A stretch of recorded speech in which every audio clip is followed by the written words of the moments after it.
Digan lo que digan las mujeres, estamos en guerra.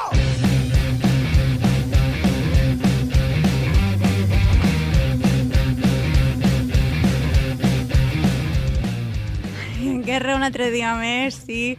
Moltes gràcies, companyes, per acompanyar-nos avui. Ja sabeu que ens toca un tema especial. Avui parlarem dels animals, no? En concretament dels gossos, dels gats, animals domèstics, i tenim una entrevistada que, bueno, ella és doctora veterinària i amiga personal meva també, Carla Vilà. Com estàs? Hola, bona vesprada. Moltes gràcies. gràcies. Que som amigues des de fa molt de temps. Sí, és veritat, tinc molta sort. I bueno, també tinguem al panel la nostra companya, que ja sabeu qui és, Isabel. Hola, bona vesprada. Tinguem la companya en part, també, Sí, bona vesprada.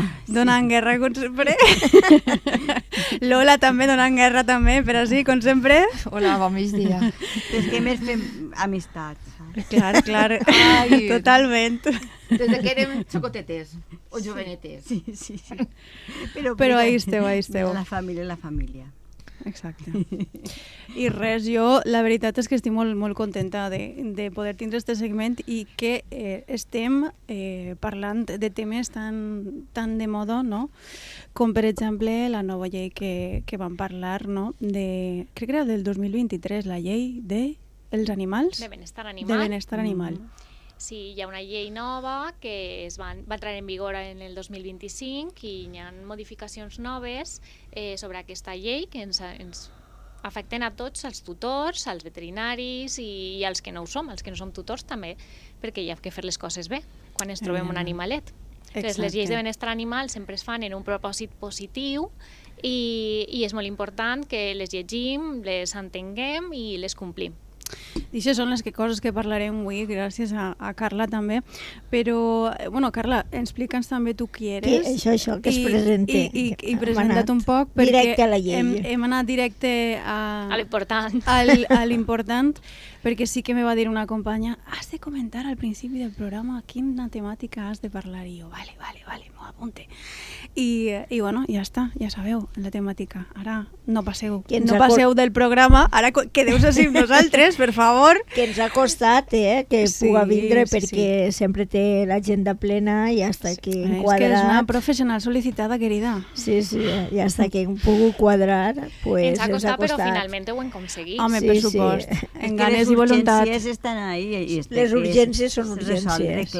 I Carla també fa un programa que es trameteix el dimarts, que jo sempre tinc en el mòbil ahí l'alarma posada per escoltar-lo, que m'agrada molt. M'alegre molt que el sentiu i que vos agrade. Finalment és un programa d'actualitat animal on donem sobretot consells per a cuidar millor a les nostres mascotes i temes d'actualitat com són els canvis de llei o cosetes que van passant en el dia a dia, sobretot propet per la zona de la costera o inclús a València, i temes d'interès com són les noves plagues que apareixen, els nous virus i bueno, temes relacionats. Algunes de les coses també podeu trobar en la seva web, serveiadomicili.es, important.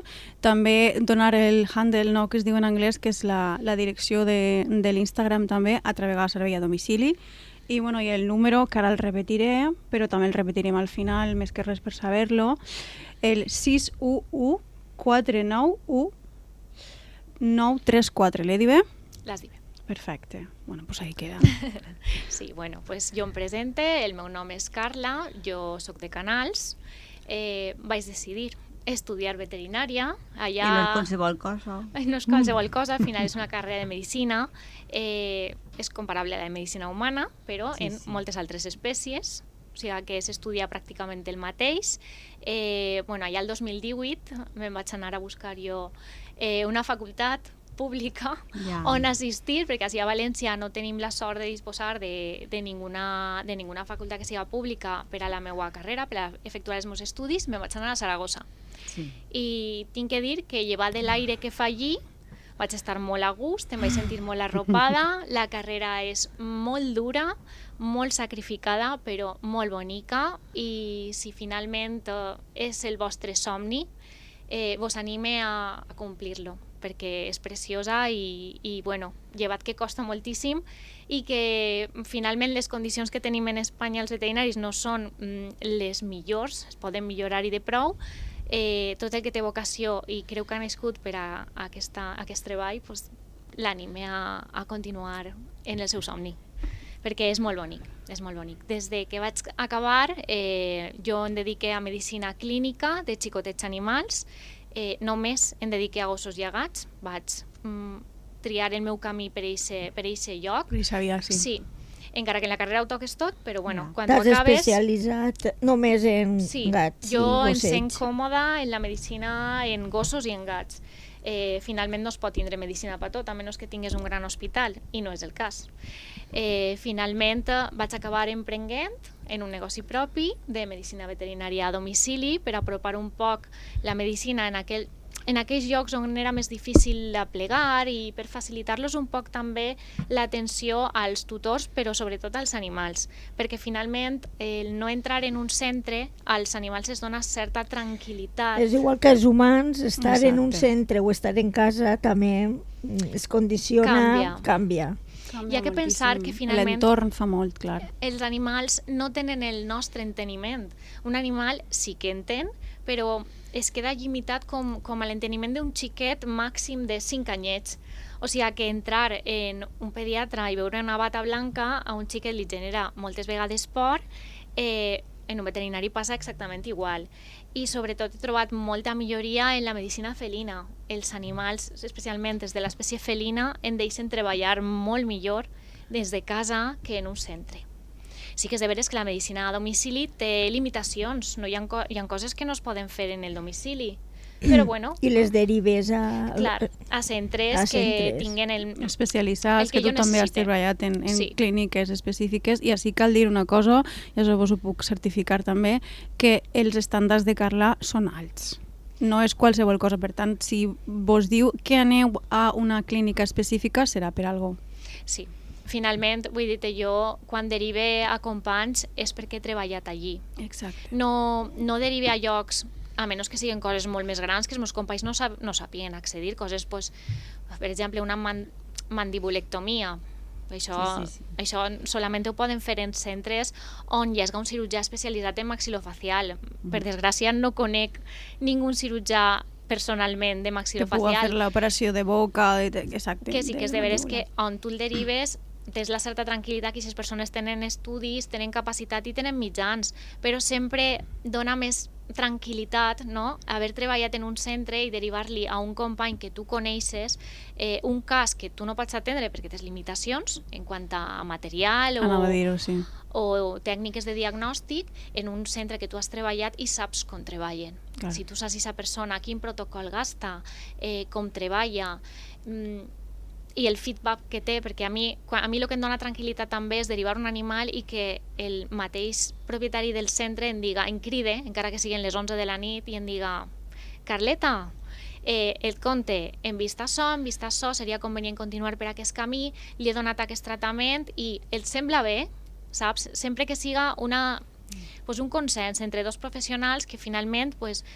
dos persones sempre van a saber més, es multiplica la sabidoria. Més garantia de que... I l'experiència. Claro. I jo em quedé molt tranquil·la en els centres on derive per això, perquè compte en grans companys i tinc que dir que sí que faig molt d'equip en ells, sí.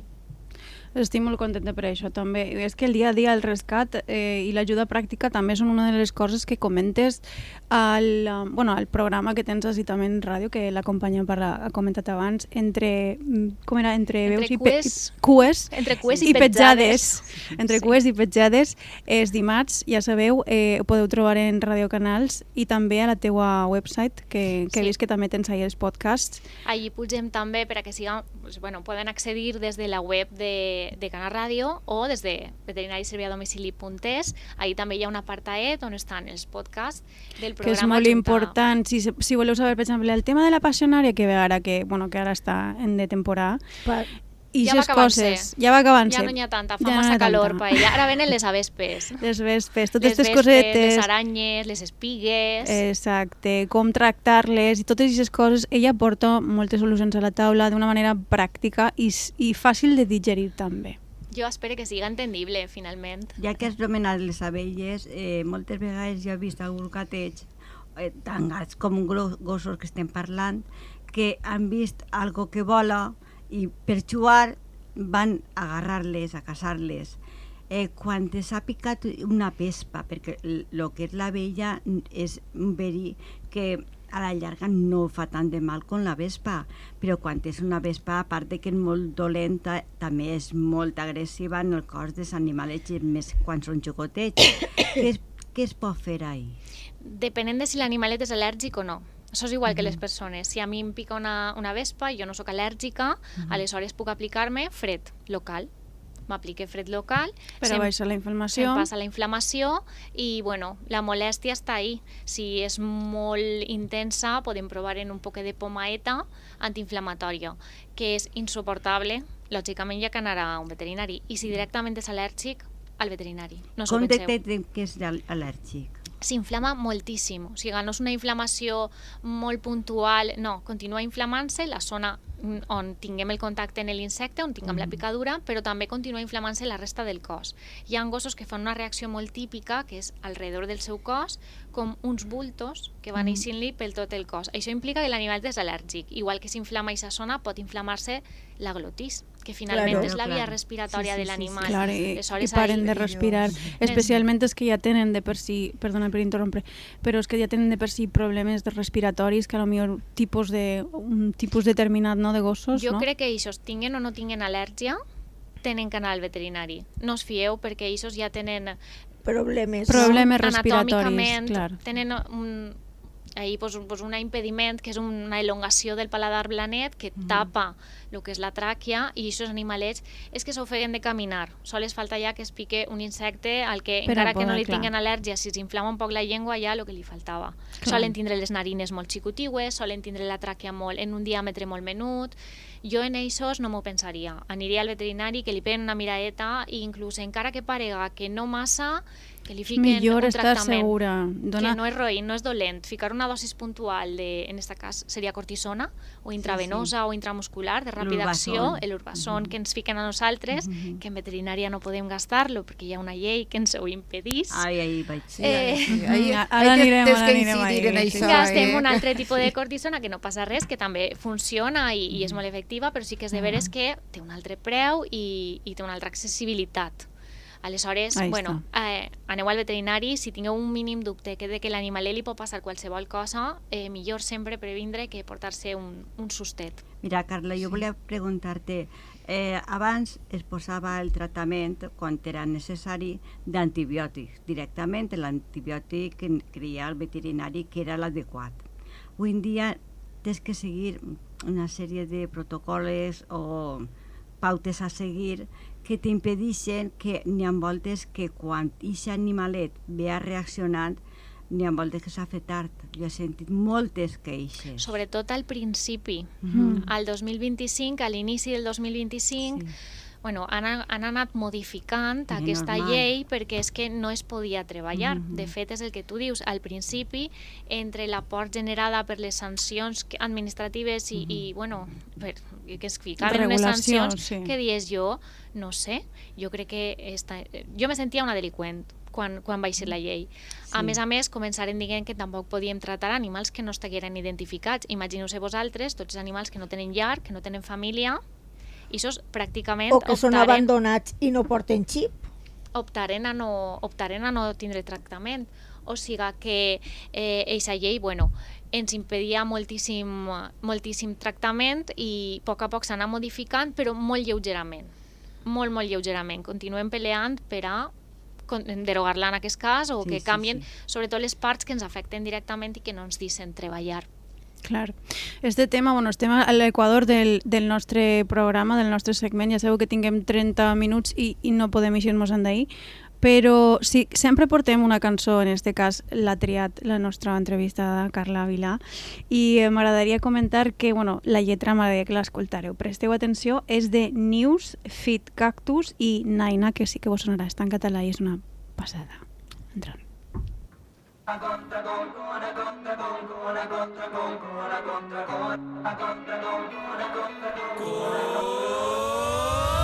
Diuen que mai seré res, diuen que no tinc trellat.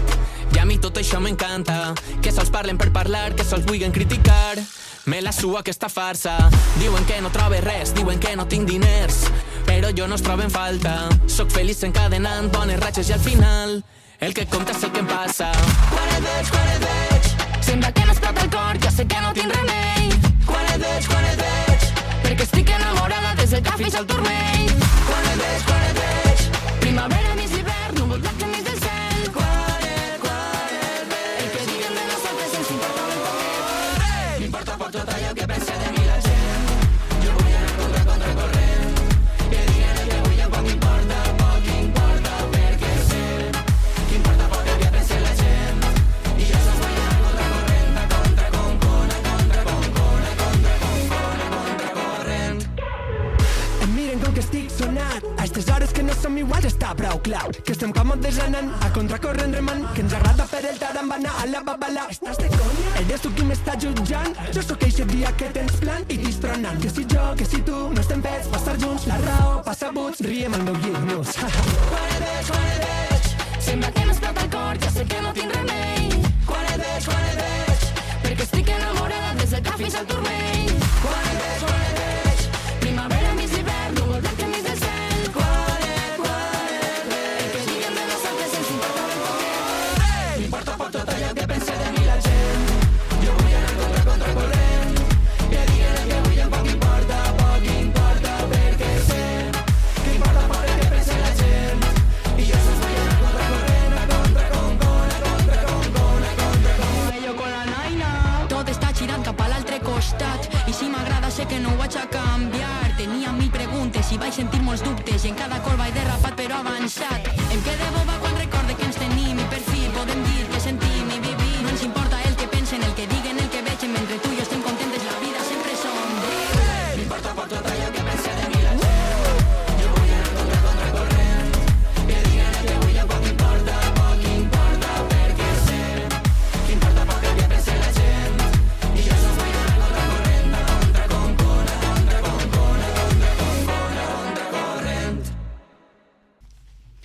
I bé, bueno, hem escoltat la cançó en Cactus, que és, bueno, ja sabeu que és de l'Alcoià i del Comtat, i després també està Naina, que és una passada també.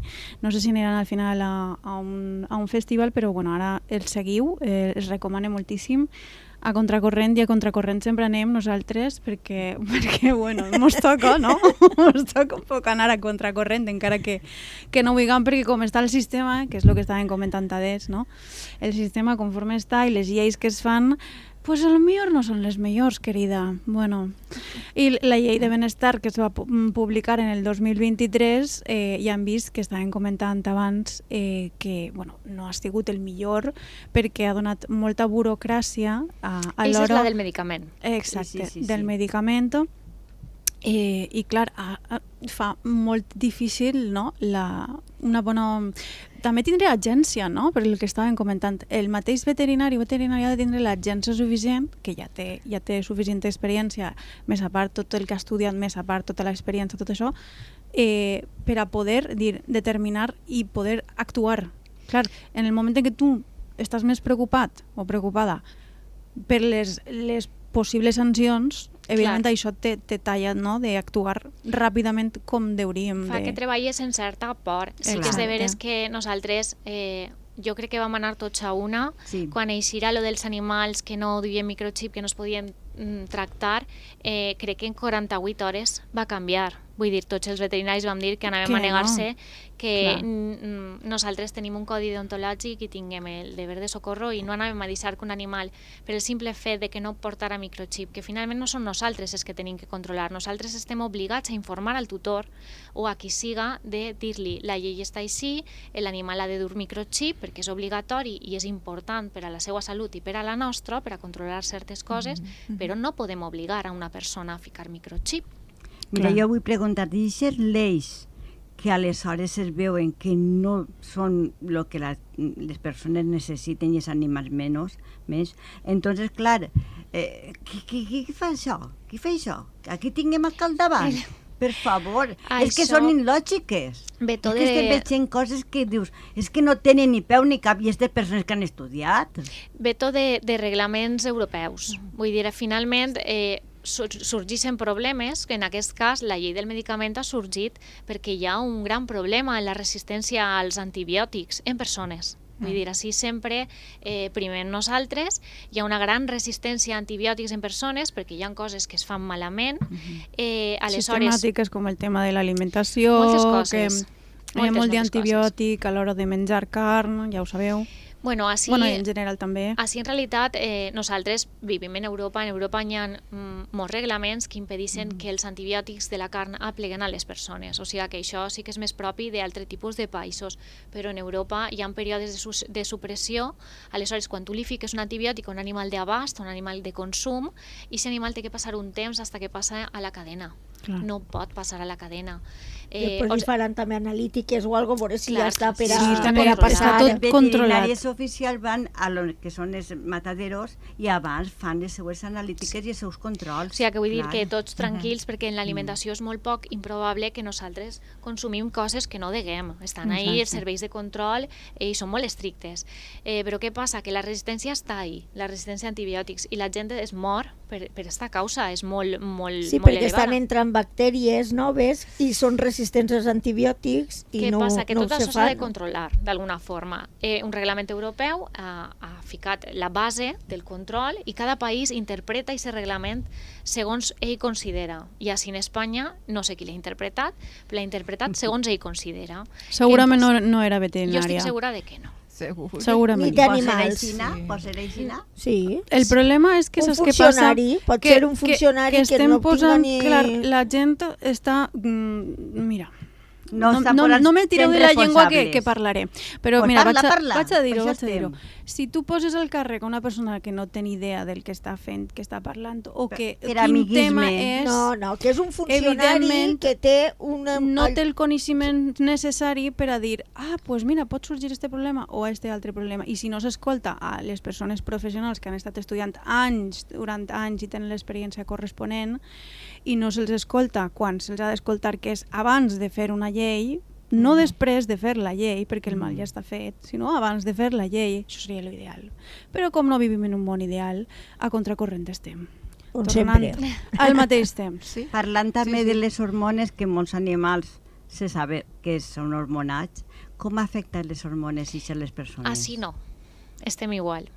Així no hi ha animals hormonats, no apleguen a la cadena alimentària. Això és en Amèrica. Per exemple, en Amèrica estan acceptades certes hormones que fomenten el creixement de l'animal més ràpid i fa que tinguin la musculatura més gran per produir més, per poder alimentar de forma econòmica a més població. Però això en Europa no està acceptat. De fet, a les persones que pillen fent pràctiques que no són correctes tenen la seva sanció i inclús deixen d'estar en el mercat. Sí, hi ha sancions, està molt controlat, vull dir, així jo estic super tranquil·la perquè és que a més això ho controlen veterinaris. Mira, estan dient-se que no sé si és per Càceres o no sé quina província d'Espanya volen posar macrogranges. Això és una salvatge. És una salvatge, però les multinacionals estan ahí. Exacte. Estan posant-se.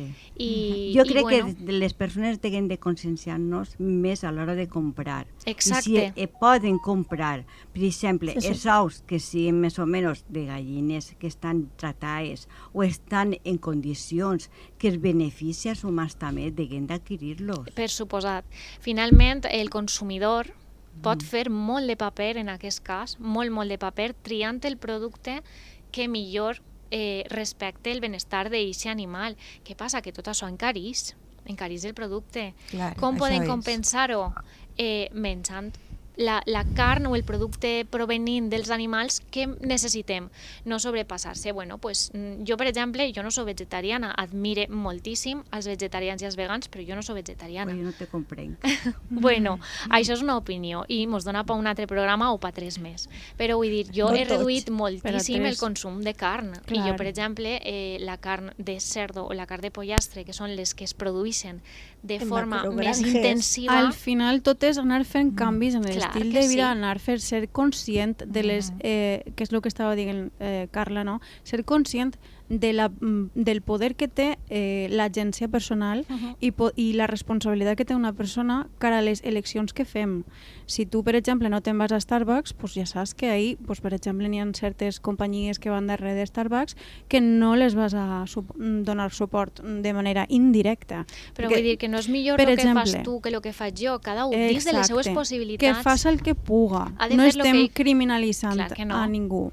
Vull dir, finalment és el que hi ha que aconseguir. Jo fins a fa un parell d'anys jo tenia les meves gallinetes i tenia les meves gallinetes felices, criades en terra i alimentant-se d'alimentació natural i de gra principalment i de restes que ens sobraven a nosaltres en casa perquè no m'agrada tampoc generar residu i jo menjava ous ecològics.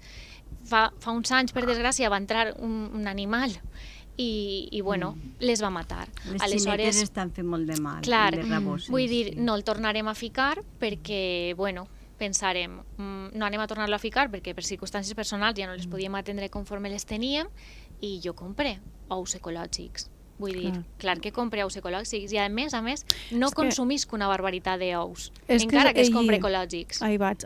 És la quantitat i és la forma. Jo crec que cada granet compta, cada decisió compta, perquè al final som una caterva, m'encanta aquesta expressió. Som una caterva de persones i la companya vol un torn de paraula. Sí. Dins d'aquest pla ecològic, que és lo fonamental i lo ideal, està el terme mig, que són les gallinetes que estan lliures, que les ixen tot el dia i després a dormir o a quedar-se dins dels seus llocs corresponents, però passen el dia fora. I és un nou que no plega a ser ecològic, que és econòmicament molt car i tot no poden aplegar perquè avui en dia l'economia està com està, però és un nou terme mig. Sí, i no són ous de gallines en granja que estan enjaulades, que es veuen coses horribles, perquè només per consciència les persones havien de mentalitzar i no comprar això. Jo pense que sí, trobo que sí, però bueno, estem en el mateix, cada un... Igual passa en el tema de lo que és els animals domèstics, no?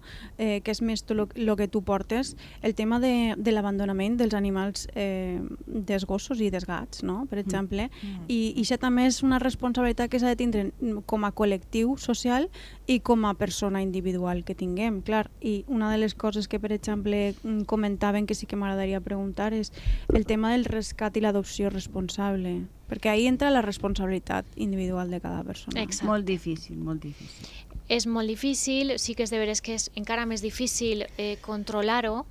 A nivell veterinari fem el que podem, jo ja no sé on més eixir, vull dir, vinc a la ràdio, faig xarles en centres...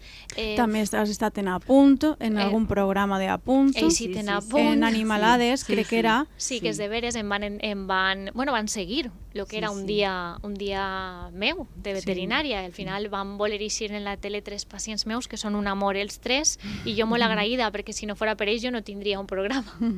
I bueno, va ser molt divertit, molt curiós, l'experiència molt curiosa, es van portar genial, tinc que dir-ho. No vam tindre que repetir apenes tomes sobre ser animals. Però el tema de l'adopció responsable falla, i falla molt en Espanya. I la gent a dia d'avui encara no comprèn per què les protectores fan un test preadopció. I és perquè és positiu per l'animal. La intenció de la protectora és que aquest animal estiga protegit. Claro, ve la mateixa paraula. Aplega una família que el vulga per a tota la vida, per a tota la seva vida, i que no el torne al refugi. Cada vegada que un animal ix i entra del refugi, no se pugui imaginar l'experiència tan traumàtica que té. Això, i la gent s'enfada i tampoc entén massa el que és la tassa d'adopció. Jo no vaig a pagar-te per un animal abandonat, que no estàs pagant per un animal abandonat, per favor. Estàs pagant perquè aquest animal ha tingut un rescat, ha tingut una atenció veterinària, ha tingut un manteniment, te l'entreguen castrat, te l'entreguen identificat, te l'entreguen testat. Te les han dut en tot el procés fet, que el costaria molts més diners. Més del triple. Però és que n'hi ha vegades que tu el dones sense ninguna tassa i tampoc el volen. Bueno, pues que no l'agafen. No volen responsabilitat. És que la responsabilitat, bueno, i tenim una responsabilitat, jo no sé si podrem, però sí que m'agradaria convidar a Carla a un altre programa, perquè ara hem de dir adeu, col·lectivament diguem adeu tots. I moltíssimes gràcies per tot. Recordeu, servei itinerari a domicili i, bueno, ara mateixa ja se'ns acaba el temps. 611 491 934, servei a domicili. Adeu. Moltes gràcies, adeu. Las mujeres estamos